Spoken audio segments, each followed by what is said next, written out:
to President Obama, Madam Pelosi, and all of the socialist econ professors across America. We're sorry. We're sorry. Peter Schiff is back on the air.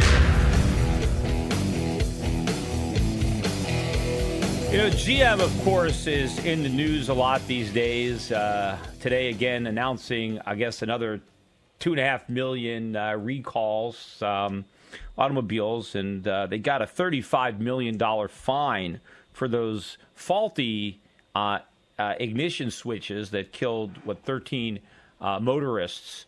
But I guess, $35 million is nothing compared to, look at the fine that Credit Suisse is now about to be hit with, $2.5 billion for helping some Americans evade their taxes. So it shows you what's more important. You get a $2 billion fine if you help some Americans evade taxes.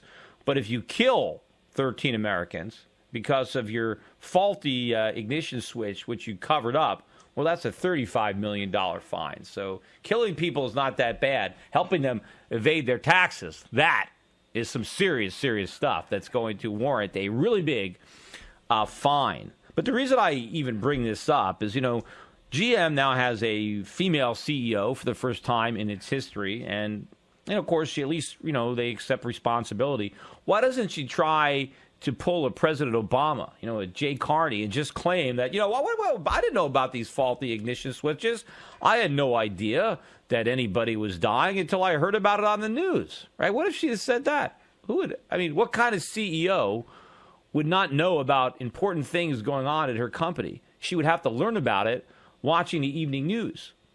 Well, that's the president's excuse when it comes to the problems at the VA. We talked about how it was that 40 or 50 veterans died waiting for their tests because they were so inefficient. And listen to the excuse. Listen to, this is a press conference here with Carney talking about this. Here, it's cut number 7.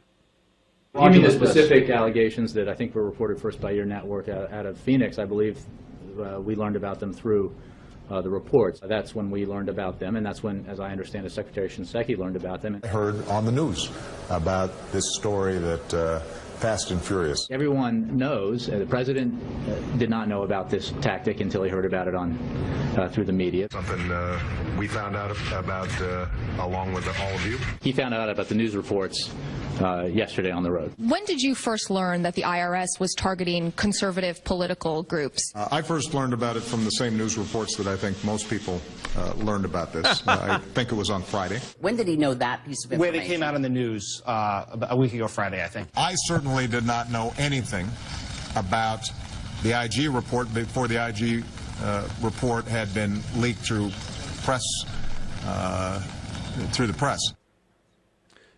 All right, so it's not, again, it's not just the veteran scandal. Apparently, everything that happens, the president doesn't know about it until he reads about it or sees it on television, just like everybody else.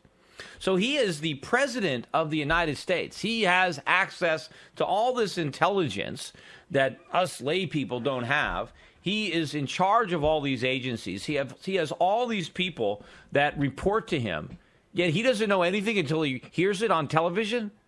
What is he doing? He's just playing golf all day? This is ridiculous. How does he even get away with saying that he doesn't know anything until he hears it on television in the news like everybody else? He gets all his information from Fox News, right? That's it. He just waits. What's going on? Hey, what's happening in my administration? Let me turn on the TV and find out. That's our president? Here's a flashback. This is the president talking about how important the veterans were in 2008 when he was running for office. Have a listen. Cut number 8.